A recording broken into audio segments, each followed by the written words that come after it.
എന്തുകൊണ്ടാണ് നിങ്ങളുടെ കസ്റ്റമേഴ്സ് ഒരു പരസ്യം കണ്ടു കഴിഞ്ഞാൽ ആദ്യം അവർ ചോദിക്കും പ്രൈസ്, ഒരു ക്വസ്റ്റ്യൻ മാർക്ക് ഉണ്ടാവും.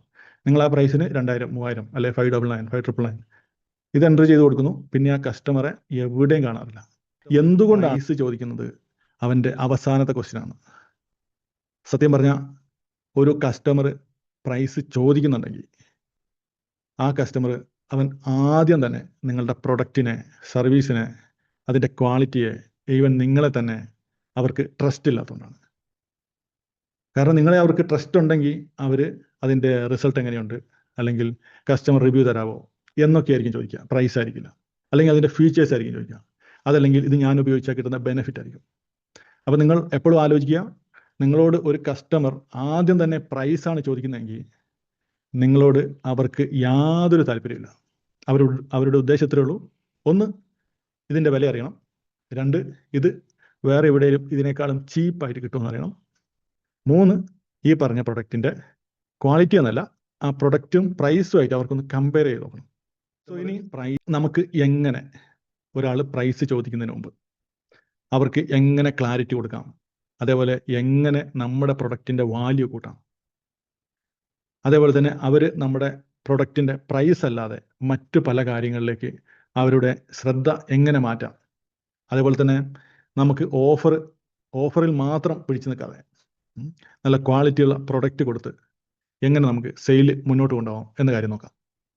സോ ഇതിൽ മെയിനായിട്ട് വരുന്നത്, ഈ കസ്റ്റമേഴ്സിൻ്റെ ഒക്കെ മനസ്സിൽ കുറേ ഹിഡൻ ചോദ്യങ്ങളുണ്ടാവും. ഒരു ചോദ്യം പറയാം, ഇത് ഈ വിലയ്ക്കൊക്കെ ഉണ്ടോ? നമ്മളൊരു പ്രൊഡക്റ്റ്, ഒരു ഷർട്ട് അല്ലെങ്കിൽ സംതിങ് എന്തെങ്കിലും നമ്മൾ ഓൺലൈനിൽ കാണുമ്പോൾ ആദ്യം ചിന്തിക്കുന്നതാണ്, ഇത് ഈ പ്രൊഡക്റ്റിനുണ്ടോ? സോ ആദ്യം നമ്മുടെ പ്രൊഡക്റ്റിൻ്റെ പരസ്യം പോകും, അതിന് തൊട്ട് പുറകെ നമ്മുടെ കോമ്പറ്റീറ്റേഴ്സിൻ്റെ പരസ്യം പോകും. അപ്പോൾ എന്ത് സംഭവിക്കും? നമ്മളൊരു 1000 രൂപേൻ്റെ പ്രൊഡക്റ്റ് പ്ലേസ് ചെയ്തു, ഇതിനേക്കാളും ക്വാളിറ്റി കുറഞ്ഞ നിങ്ങളുടെ കോമ്പറ്റീറ്റർ അവർ അതിനൊരു 899 വെച്ചു. സോ അപ്പം തന്നെ ഈ 899 പ്രൊഡക്റ്റേ കസ്റ്റമർ വാങ്ങത്തുള്ളൂ. കാരണം എന്താണെന്ന് വെച്ചാൽ അവർ എപ്പോഴും, എസ്പെഷ്യലി മലയാളി കസ്റ്റമേഴ്സ്, അധികവും ഓഫറിൻ്റെ പുറകെ അല്ലെങ്കിൽ ചീപ്പ് പ്രൊഡക്റ്റിൻ്റെ പുറകെയാണ്. ഇതേപോലെ തന്നെ നിങ്ങൾ ഓരോരുത്തരും പുതിയൊരു പ്രൊഡക്റ്റുമായിട്ട് ചെന്ന് കഴിഞ്ഞാൽ, അപ്പോൾ ഓൾറെഡി പണി കിട്ടിയ കസ്റ്റമേഴ്സ്, അങ്ങനെ തന്നെ പറയാം, ഓൾറെഡി എന്തെങ്കിലും ഒരു സർവീസോ പ്രൊഡക്റ്റോ വാങ്ങി പണി കിട്ടിയ കസ്റ്റമേഴ്സാണ് നിങ്ങളുടെ ഈ പരസ്യം അല്ലെങ്കിൽ നിങ്ങളുടെ പോസ്റ്റർ കാണുന്നത്. അപ്പോൾ അവർ അപ്ലൈ ചിന്തിക്കും, ഓ, ഇത് അന്നത്തെ പോലെ തന്നെ തട്ടിപ്പാണ്, അതല്ലെങ്കിൽ ഇത് കൊള്ളത്തൊന്നുമില്ല, ഇതിനൊന്നും ക്വാളിറ്റി ഇല്ല. സോ ഇതിൻ്റെ കാരണം ഈ കസ്റ്റമേഴ്സിൻ്റെ മനസ്സിലുള്ള ഹിഡൻ ക്വസ്റ്റ്യൻസ് നിങ്ങളുടെ ഓരോ പോസ്റ്ററും ആൻസർ ചെയ്യാതാണ്. സോ നിങ്ങൾക്ക് ആർക്കെങ്കിലും അറിയോ ഏതെങ്കിലും ഒരു ക്വസ്റ്റ്യനെങ്കിലും കസ്റ്റമറുടെ മനസ്സിലുണ്ടാവുക? കോസ്റ്റ് എന്നല്ല, വേറൊരു ക്വസ്റ്റ്യൻ, ഇതല്ലാതെ ഒരു ക്വസ്റ്റ്യൻസ്.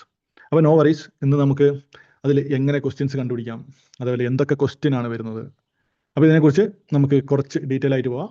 അതുപോലെ തന്നെ എൻഡ് ഓഫ് ദ ക്ലാസ് നിങ്ങൾക്ക് ഇതിൻ്റെ ക്വസ്റ്റ്യൻസ് കണ്ടുപിടിക്കാനുള്ള പ്രോംപ്റ്റ് നമ്മൾ തരുന്നുണ്ടാവും. ഹിറ്റ് ക്ലിക്സ് ഫൗണ്ടേഴ്സ് ക്ലബിലേക്ക് സ്വാഗതം.